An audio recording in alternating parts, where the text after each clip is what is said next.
Good morning, boys and girls, and welcome back. Today we are going to be talking about improper integrals. Alright, and to do this first, let's do a little review of L'Hopital's. Alright, and if you need to, again, remember we have a video on L'Hopital's. If you go back and look in the derivative playlist, you should find a video on L'Hopital's if you want to go back and quickly review that whole entire video.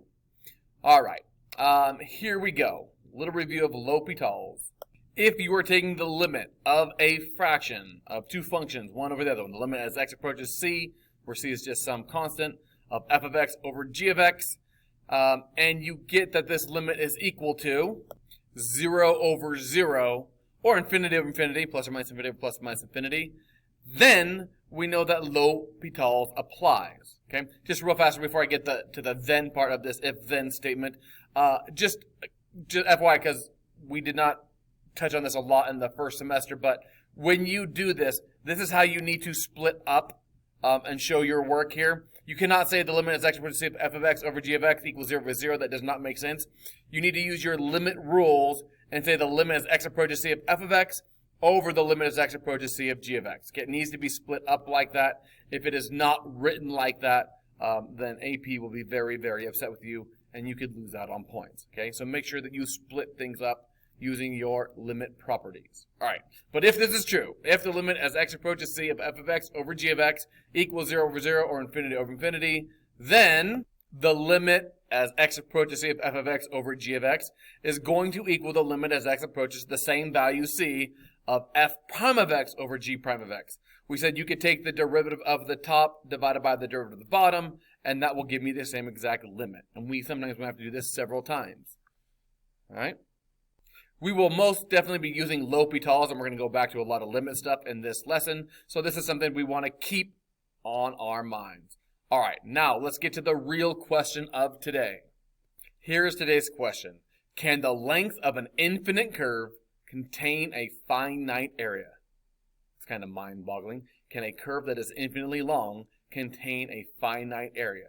And we're going to answer this question. Let's start first by looking at two graphs. Let's look at the graphs of y equals 1 over x and y equals 1 over x squared. Okay, so here are the graphs of 1 over x and 1 over x squared. And specifically, we are going to look at these graphs in the first quadrant and from x equals 1 onward.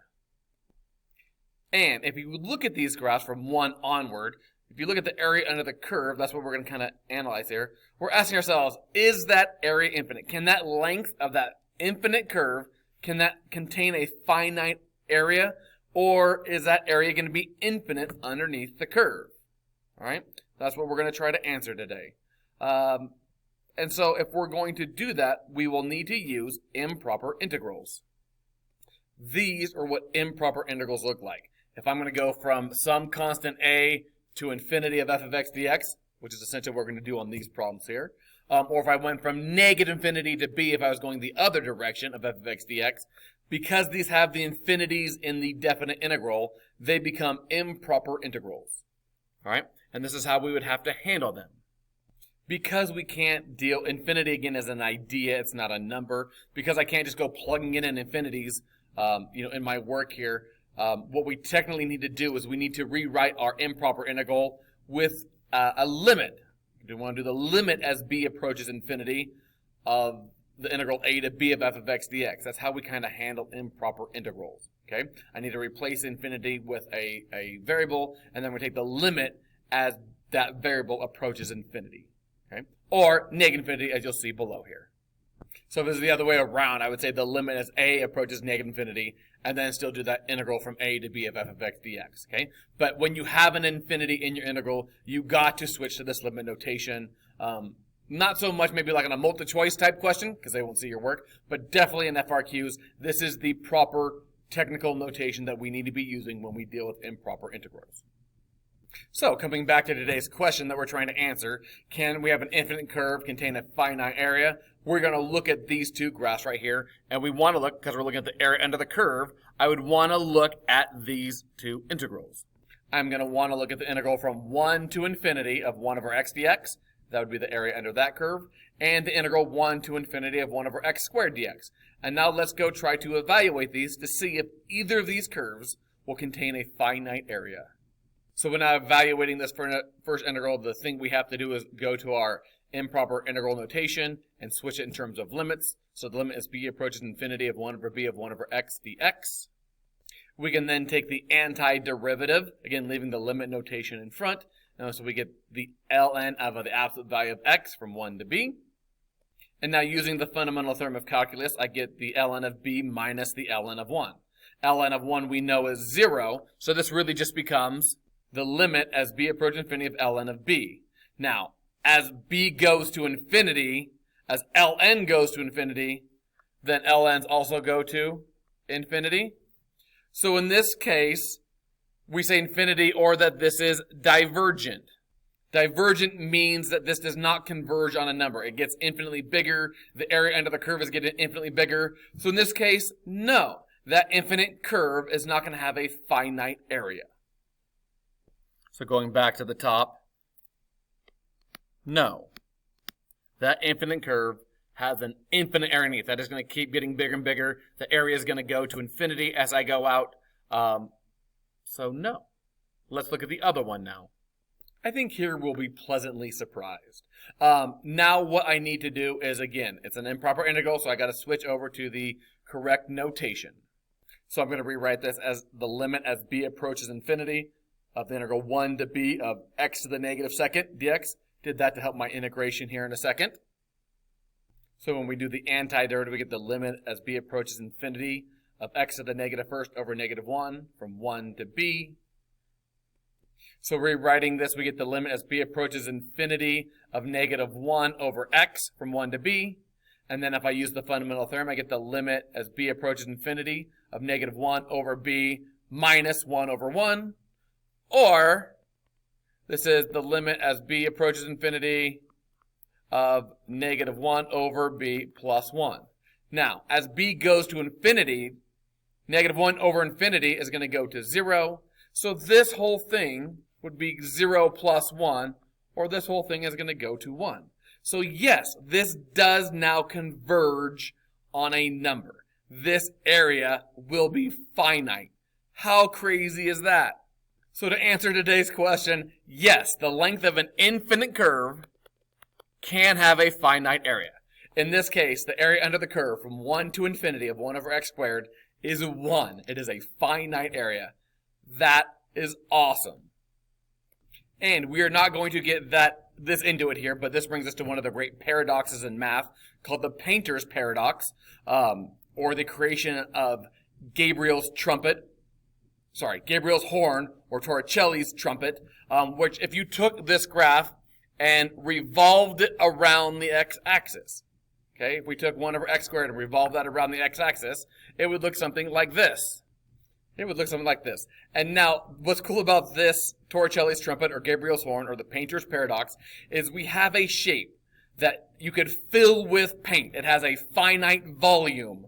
However, you cannot have enough paint to cover the surface of it because it has an infinite surface area. Think about that one. That is awesome. Go look into it. It's a lot of fun. Here's a little pro tip and something we'll use as we move forward in this class, especially when we get to series and everything.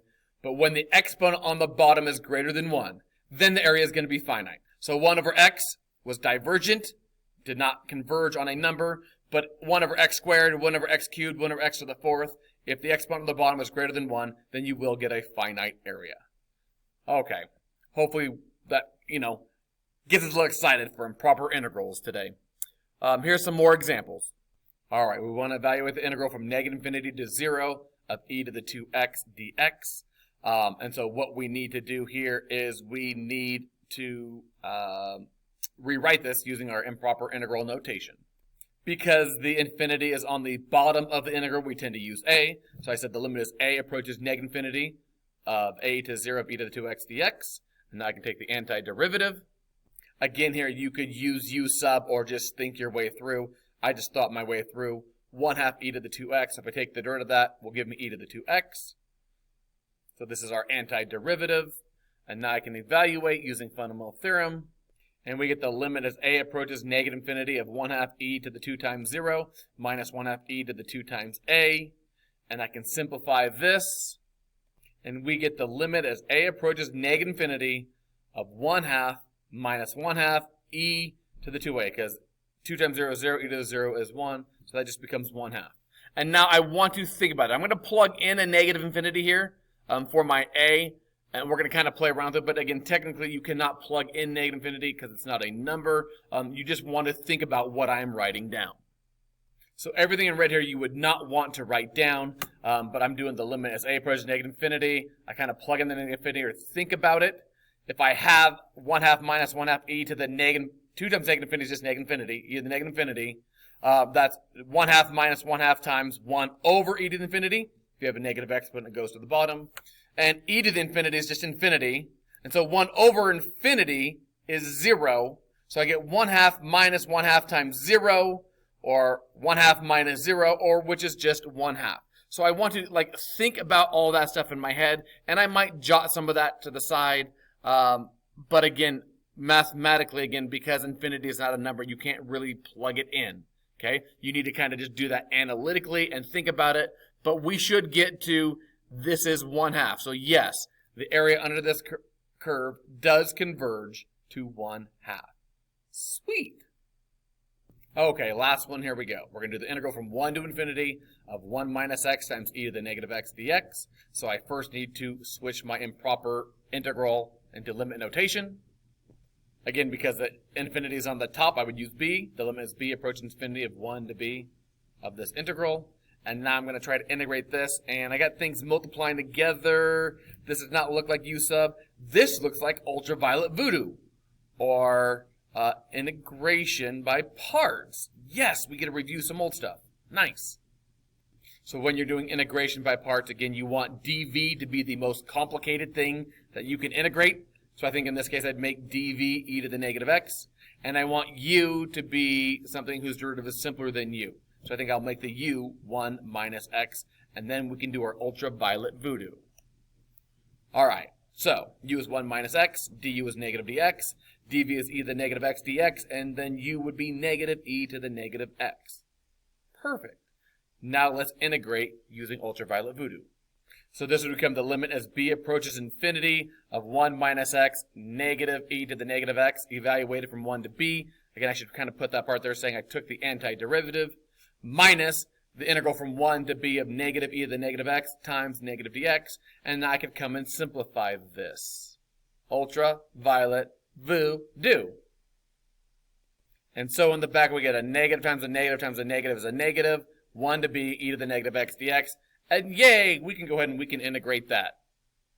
Let me slide this up so we get a little bit more room here.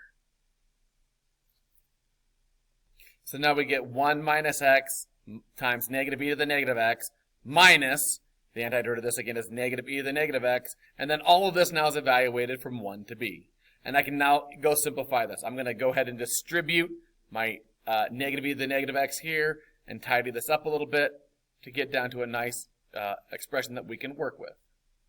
Okay, so when we do this, we get negative e to the negative x plus x e to the negative x plus e to the negative x evaluated from 1 to b.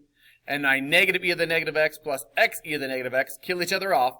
So this just becomes the limit as b approaches infinity of x times e to the negative x evaluated from 1 to b. Okay, sliding up some more still. We need some room for this problem. It's a good one. Using the fundamental theorem, we get the limit as b approaches infinity of b e to the negative b minus 1 e to the negative 1, which simplifies to the limit as b approaches infinity of b e to the negative b minus 1 over e.